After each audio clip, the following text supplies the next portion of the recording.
Hello, আমি Shreya. Welcome to আমার নতুন একটা মিনি ব্লগ। আজকে সকালটা শুরু হয়েছিল এক কাপ চা আর বিস্কুট দিয়ে। এখন তো পাপা বলতে গেলে সারা রাতই কান্নাকাটি করে, আর সকালেও কান্নাকাটি করে, তাই মা তো ওকে ছেড়ে আসতেই পারে না। তো সকালবেলা রান্নাটা আজকে আমিই বসিয়ে দিয়েছিলাম।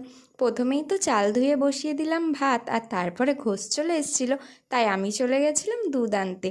বাড়ি এসে এদিকে আমি বসিয়ে দিয়েছি ডাল সিদ্ধ, ডাল হবে তাই। আর এদিকে মা বরবটি আলু কেটে দিয়েছিল, সেটাকে আমি ধুয়ে নিলাম, বরবটি আলু ভাজা করব তার জন্য। আর তারপরে মা গেছিলো মার কাজ করতে, আর আমি পাপাকে নিয়ে ঘুরে বেড়াচ্ছিলাম, কারণ ওকে নিচে রাখলেই আবার কান্নাকাটি করছে। দুপুরবেলার দিকে জমিতে গেছিলাম, গিয়ে তো দেখি ভাই বাবার পিছন পিছন ঘুরে বেড়াচ্ছে, জমিতে জল দিচ্ছে তাই।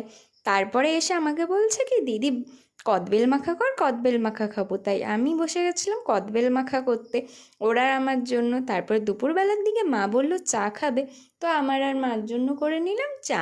আর চা খেতে খেতেই বোন চলে আসলো বই নিয়ে, ও পড়া কিছু বুঝতে পারছিল না একটা, সেটার জন্য। সন্ধেবেলার দিকে আমি এদিকে এটা কী বানাচ্ছিলাম জানি না, তবে ইউটিউবে একটা ভিডিও দেখে আমার ভালো লাগলো, তাই আমি বানাচ্ছিলাম। তবে আমার না কারি পাতা সেন্টটা একদমই ভাল লাগে না, আর ওটায় কারি পাতা দেওয়া ছিল তাই আমিও দিয়েছিলাম, কিন্তু খেতে খুব ভালো হয়েছিল। তবে লাস্টে দিয়ে আমি আর খেতে পারিনি কারি পাতা সেন্টের জন্য।